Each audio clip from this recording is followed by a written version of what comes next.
Party के पूरे पश्चिम बंगाल में है दहशत, जुल्म और अत्याचार का एक माहौल लगातार 15 वर्षों तक रहा। कि पश्चिम बंगाल की जनता ने बराबर टीएमसी को 3-3 बार का मौका दिया, 15 वर्षों का समय।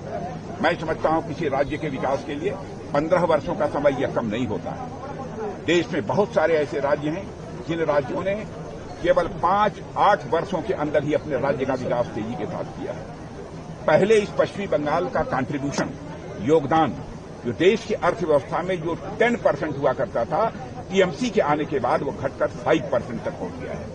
ऐसे हालात हो गए। लोग यहां भय और दहशत के माहौल में अपनी किसी तरीके से जिंदगी गुजार रहे हैं। इसलिए मैं पश्चिम बंगाल की जनता से अपील करना चाहता हूं, इस बार परिवर्तन होना चाहिए और यहां की माताओं बहनों को भी यह विश्वास दिलाना चाहता हूं कि आप भारतीय जनता पार्टी के हाथों को मजबूत करिए।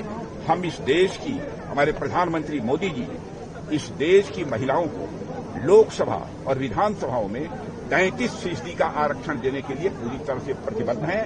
आज नहीं तो कल यह होकर ही रहेगा। सर, कितने सीट आएंगे? देखिए, नंबर ऑफ सीट्स के बारे में मैं फोरकास्ट नहीं कर सकता हूं, लेकिन इतना मैं जरूर कहना चाहता हूं कि क्लियर मेजॉरिटी हासिल होगी भारतीय जनता पार्टी को, और इस पॉसिबिलिटी को भी रूल आउट नहीं किया जा सकता। यहां पर भारतीय जनता पार्टी को 2/3 मेजॉरिटी हासिल हो। मैं यहां की जनता से यह अपील करना चाहता हूं, इतनी कड़कड़ाती धूप के बावजूद इतनी बड़ी संख्या में लोग इस पदयात्रा में मौजूद थे।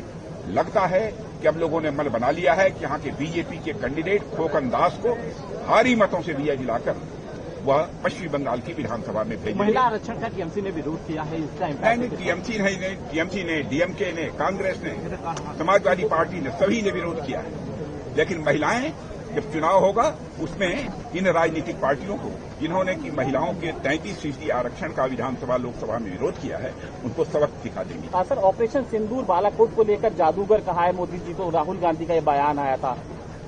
मैंने वो उस पर जो बोलना था मैंने 1 मिनट में बोल दिया था संसद में। आप चिंता मत करिए, बहुत बड़ी ऑपरेशन सिंदूर मैं समझता हूं कि अब तक की एक बहुत बड़ी सक्सेस थी और मैं इसके लिए अपने सेना के बहादुर जवानों को बधाई देता हूं।